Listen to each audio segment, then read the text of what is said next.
In the mirror one last time before I knew I had to go. Any longer and I would be late. And that is one thing you don't want to be on your first day of school. I smoothed my flowered shirt with my shaky hands and put my hair behind my ear. I then took it back from behind my ear and framed my face with it instead. I slapped my own hand away and shook my head.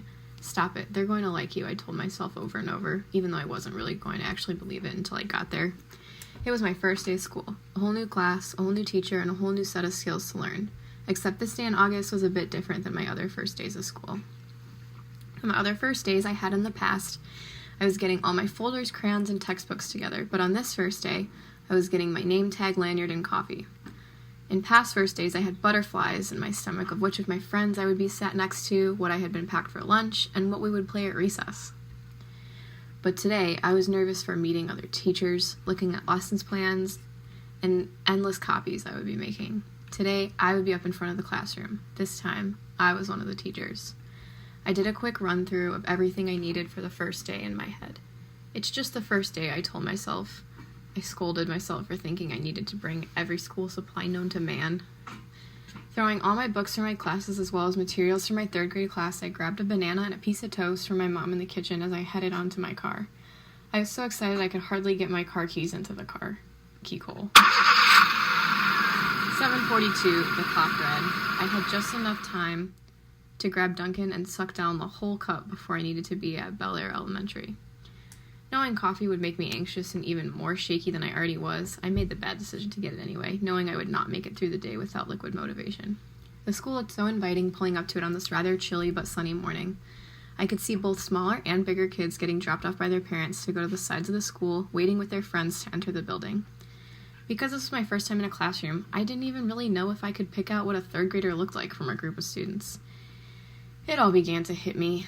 I am going to be teaching today. I had to take a couple deep breaths as I grabbed my backpack and headed for the front door to the school. My shaky hand hit the button, and after an awkward 8 seconds later, the bzzz sounds of the lock went off, and into the school I went. Walking into the main office to check in, I was hit with a wall of sorts of all phones ringing and teachers trying to make last-minute copies before that 8:20 bell rang for the kiddos to come inside. You're here for the ITT class, right? I hear looking up and to my left. Yes, good morning, I spit out, jumbling my words. I'm in Mrs. Ferris's third grade class this year. This nice secretary could tell I was a little flustered, so she politely showed me where to sign in and pointed me in the direction of my new classroom. In reality, I already knew where it was as I was going back to the room. And the teacher I had for my own second grade year. Either way, I thanked her and started back towards the room. Hello, honey, how are you? I hear as I turn around and feel a huge smile arise on my face. I do an almost quick run over to Mrs. Ferris, hugging her while letting out a little chuckle. My nerves calm down a bit as I let out a sigh of relief. She always did make me feel so at ease, and what better time now that it's my first day teaching. I'm ecstatic, but also a little nauseous, I admit. You're going to be fantastic. I already know it. We talked in our morning meeting yesterday about how you're going to be a part of our classroom, and the kiddos are so excited to meet you and tell you all about us and how we run our day. She reassures me so much, and I feel an almost homey feeling in this new third grade classroom. I can picture myself in Mrs. Ferris's class 10 years ago reading my favorite Junie B. Jones book. I take a small peek at the clock as I sit down with Mrs. Ferris at her half-circle table in the corner of the classroom.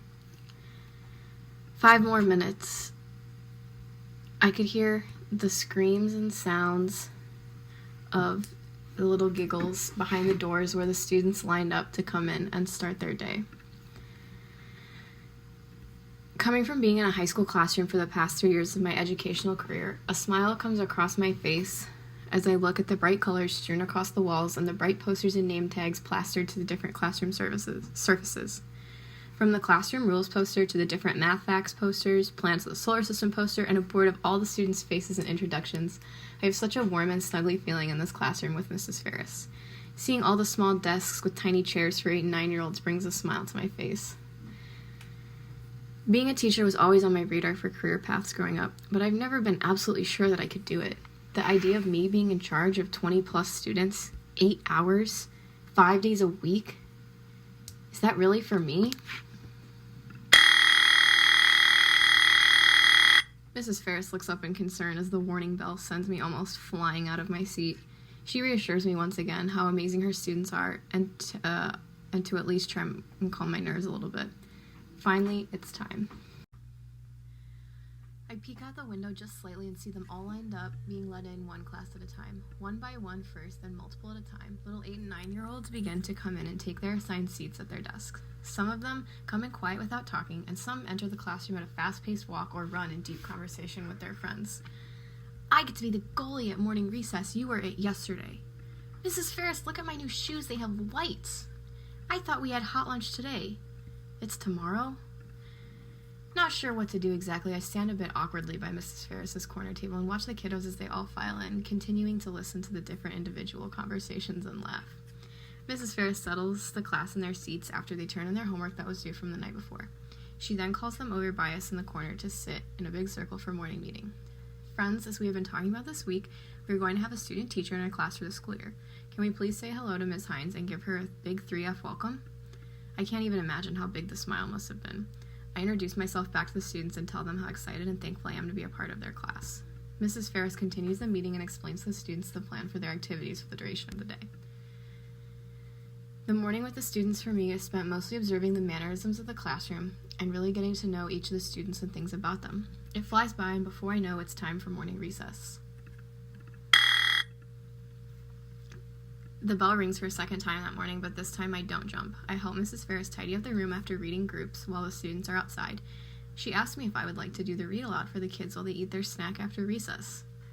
I hesitate at first because I have read books to kids before when babysitting, but would I be able to give students a good read aloud? I give her a nod anyway and smile because I know I'll regret it if I don't. I'm here to take risks, not just to cower and sit inside my shell.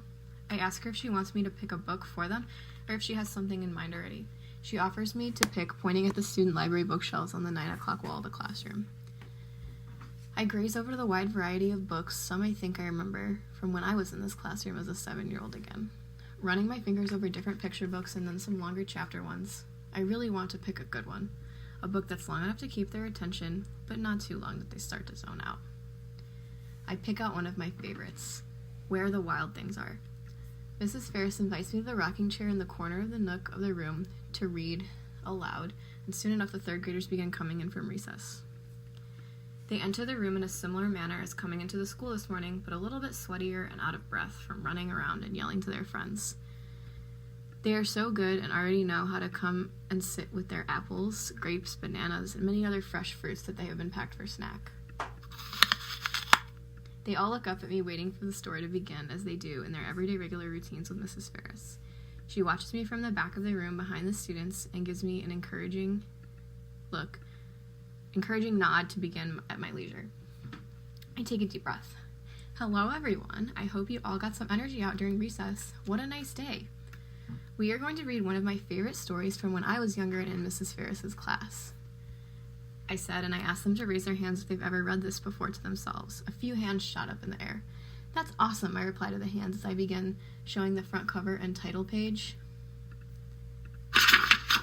We go page by page as I read through Where the Wild Things Are, asking them questions about what they think of the story and the background throughout. The third graders were completely immersed in Max's words as I read it to them. Their eyes didn't leave each of the pages of the forest scenes throughout the story. I knew when I closed that cover of Where the Wild Things Are that this is what I wanted to do. All the hesitations from the morning turned into excitement. All the nerves turned into butterflies. I wanted to get to know these kids like my own and practice doing what I love doing, reading to and teaching kids. Thank you for watching. Again, I'm Sarah Hines. I am an elementary education major at NIU with an endorsement in ESL bilingual education. This memoir was created for my LTLA 341 class, and I really wanted to share with my audience what my first day of student teaching was like.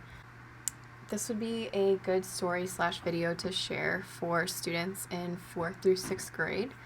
Even though it's in this perspective of a teacher, I think it could be interesting and fun for students to watch at 4th through 6th grade.